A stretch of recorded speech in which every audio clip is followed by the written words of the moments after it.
Hola a todos, bienvenidos al video. Nosotros somos el grupo compuesto por Caroline Consone, Stephanie Jiménez, Jessica Pita, Sailemar Rivas y Luisa Torrealba. Y en este video veremos desde el punto de vista psicométrico una batería psicológica muy importante. Vamos a hablar del sistema de evaluación de la conducta de niños y adolescentes, o en su forma abreviada del VASC.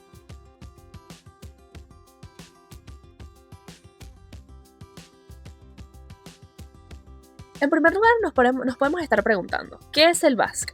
El VASC es una batería psicológica, es decir, un grupo de instrumentos, diseñada para evaluar el comportamiento y las emociones de niños y adolescentes en una edad comprendida de 3 a 18 años, utilizando múltiples fuentes y métodos para un diagnóstico muchísimo más integral.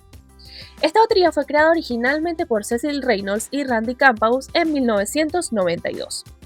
Es una prueba normativa, ya que las puntuaciones de la persona que se está evaluando se van a comparar con un grupo de referencia, y es multimétodo porque integra 5 fuentes de información. Sin embargo, algo bastante interesante es que al momento de hacer algunos diagnósticos, este toma en cuenta los criterios encontrados en el DSM-5, por lo que integra aspectos criteriales a la interpretación de los puntajes. Hablando de su forma de aplicación, esta puede ser en un formato papel y lápiz o de forma digital. Se usa normalmente en ámbitos educativos, clínico-conductuales y de investigación. En esta ocasión estaremos usando una versión española hecha por la Universidad Complutense de Madrid. Un aspecto muy importante de esta batería es que teóricamente se basa en una visión multidimensional, ya que se compone de varias subpruebas o elementos que pueden ser usados en conjunto o individualmente. Entre estos tenemos un informe para el niño o el adolescente para que éste pueda plasmar sus propias percepciones y sentimientos. Y algo muy importante de este elemento es que no se puede aplicar a niños menores de 8 años. Su duración aproximada es de 30 minutos y utiliza ítems de selección de verdadero y falso. Además tiene 2 ejemplares, el S2 para niños de 8 a 11 años y 11 meses y el S3 para adolescentes de 12 a 18 años y 11 meses. Un cuestionario para padres, donde estos describen el comportamiento en casa del niño o el adolescente evaluado. Este tiene una duración de 10 a 20 minutos y utiliza ítems multipunto de acuerdo con 4 opciones, que van desde nunca hasta casi siempre. Este cuestionario cuenta con 3 ejemplares. El P1, que es usado con niños con una edad comprendida entre 3 a 5 años y 11 meses. El P2, que se utiliza con niños que tienen entre 6 a 11 años y 11 meses. Y por último, el P3, que se emplea con adolescentes de 12 a 18 años y 11 meses. También tenemos un cuestionario para tutores, en este caso para describir el comportamiento del niño o adolescente en el aula de clases. Su aplicación dura entre 10 a 20 minutos y, al igual que el cuestionario para padres, también utiliza ítems multipunto de acuerdo con 4 opciones desde nunca hasta casi siempre. Además cuenta con 3 ejemplares. El T1, que es usado cuando el niño tiene una edad comprendida entre 3 a 5 años y 11 meses. El T2, que es usado con niños entre 6 a 11 años y 11 meses. Y el último, el T3, que se emplea con adolescentes de entre 12 años a 18 años y 11 meses. Además, tenemos una historia estructurada del desarrollo en la cual se hace una recopilación de la historia del niño o adolescente, y esta como tal es una encuesta dirigida hacia los padres o responsables de él. Por último, tenemos un sistema de observación con el cual el psicólogo que aplica la prueba tendrá que registrar la conducta del niño o adolescente directamente en el salón de clases. Y este tiene 3 partes: un inventario de conductas clave, un muestreo temporal por intervalos y la interacción profesor-estudiante. Ahora vamos a entender brevemente qué es lo que evalúa el VASC. Básicamente, este evalúa el ajuste conductual y emocional mediante escalas clínicas, problemas externos, internos y escolares, y adaptativas, habilidades sociales y personales. En los reportes de padres y maestros se enfoca en la conducta observable, como agresividad, atención, retraimiento y liderazgo. En el autoinforme prioriza más la experiencia interna del sujeto, actitudes hacia el entorno, colegio de profesores, locus de control, ansiedad, autoestima y relaciones interpersonales. El sistema sintetiza estos datos en índices globales de internalización, externalización y desajuste, permitiendo así contrastar la visión del entorno con la percepción subjetiva del evaluado. También es importante hablar de todo el proceso que se llevó a cabo para la elaboración de los ítems de la batería, que no fue simple ni corta, dado que se hizo una revisión literaria y de más de 20 instrumentos. Incluso, los autores consultaron a profesionales como expertos teóricos y a más de 500 estudiantes como expertos vivenciales. Sin embargo, todo esto fue para la versión original, ya que para la adaptación al español se tuvo extremo cuidado con la traducción, tanto así que luego de esta se volvieron a reescribir los ítems en busca de que fueran adecuados y entendibles para la población de habla hispana, y se redactaron nuevos ítems específicos para la adaptación.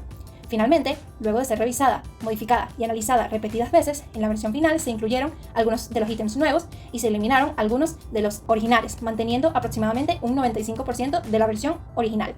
Hasta ahora se ha hablado de muchos factores y componentes sumamente indispensables para el instrumento. Por ende, no podemos dejar de lado la estandarización y los cuidados éticos. El BASC es un instrumento estandarizado, dado que en su manual se expone de manera precisa detalles sobre los criterios a seguir para su aplicación, como la duración aproximada, las consignas y forma de corrección de cada uno de los elementos del instrumento, incluyendo los datos normativos.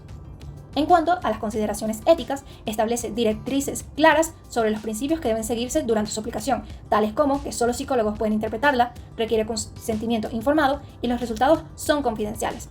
Esto protege al menor y evita el mal uso de la prueba.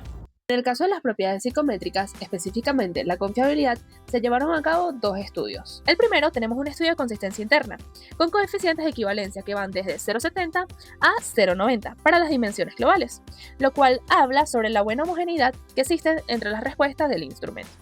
Por otro lado, tenemos un estudio de estabilidad temporal por test retest. En este caso las correlaciones son muy altas, que van desde 0,85 a 0,91 para padres y tutores y bastante buenas de 0,76 para el autoinforme. ¿Esto qué significa? Pues básicamente que los resultados son consistentes en el tiempo. Algo que nos parece bastante importante acotar es que no se hace ninguna mención sobre los errores de medición para cada uno de estos estudios o de las fuentes de varianza de error que están asociadas a ellos. Sin embargo, si revisamos en la literatura, podemos ver que existen fuentes de varianza de error asociadas para cada uno de ellos. En el caso del test retest, la fuente de varianza de error es por muestreo de tiempo y por muestreo de contenido. Y en el caso de la consistencia interna, podemos ver qué es la heterogeneidad de la muestra. En cuanto a la validez del constructo, específicamente la estructura interna, hay un aspecto que es importante tener en consideración y es que en la versión original se realizó un análisis factorial exploratorio para descubrir cómo se agrupaban los datos, pero en la adaptación española aplicaron un análisis factorial confirmatorio, debido a que al ya contar con una teoría sólida sobre la estructura del instrumento, se quería confirmar que en esta versión los ítems se agruparan igual que en la versión original. De esta manera se obtuvo que en las pruebas T y P se agrupó un cuarto componente adicional en el cual tenía suficiente relevancia estadística y teórica, por lo cual se mantuvo para la versión final, mientras que en la prueba S también se agrupó este cuarto componente. Sin embargo, no se tomó en cuenta para la versión final, ya que no aportaba suficiente relevancia estadística ni teórica. Los resultados respaldaron la estructura multidimensional planteada a priori por la base teórica y empírica de los estudios originales.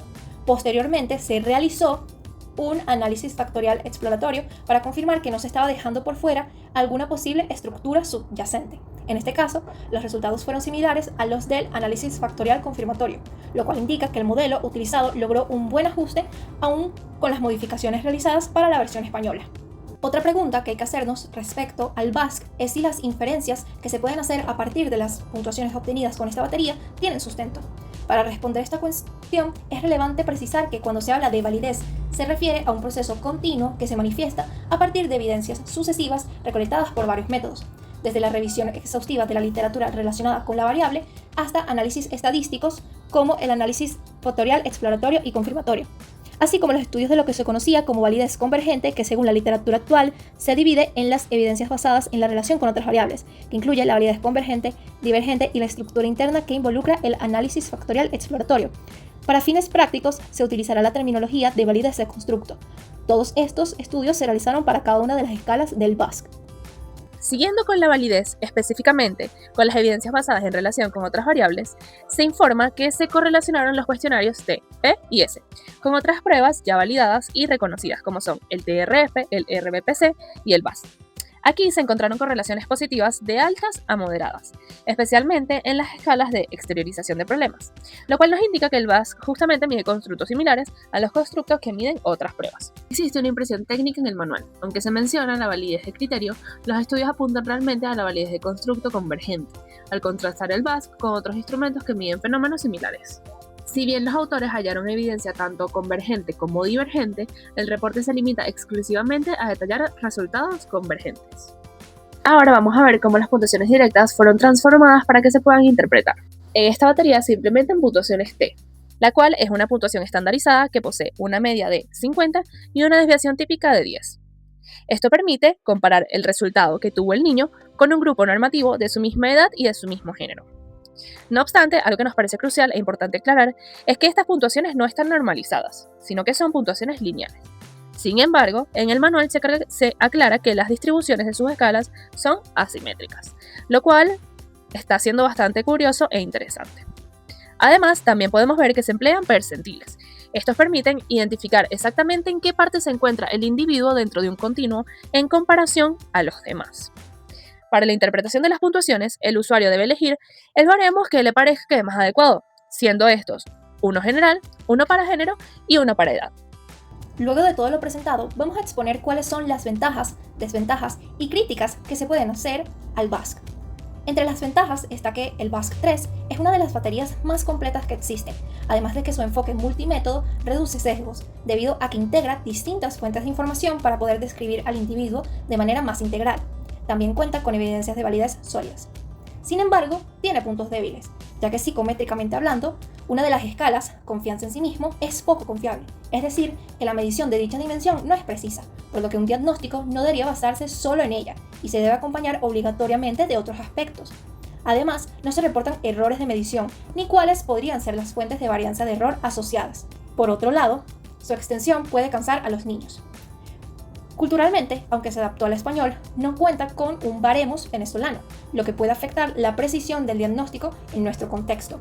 Así, una de las mejoras que podrían sugerirse sería estandarizar a una muestra venezolana y seguir haciendo estudios de confiabilidad más detallados. En relación a lo anterior, el que se haga una adaptación para la población venezolana es muy importante, ya que esta podría ser utilizada en el ámbito de la psicología educativa y el de la psicología clínica conductual en colegios y liceos para poder identificar y evaluar problemas de aprendizaje o conducta en los niños y adolescentes. También se podría emplear para medir dichas conductas con fines investigativos. En general, el BASC es una batería de instrumentos psicométricamente robusta, que al utilizarse de forma correcta puede llegar a dar una visión panorámica de la persona que se evalúe, dado que su riqueza está en integrar múltiples voces o elementos.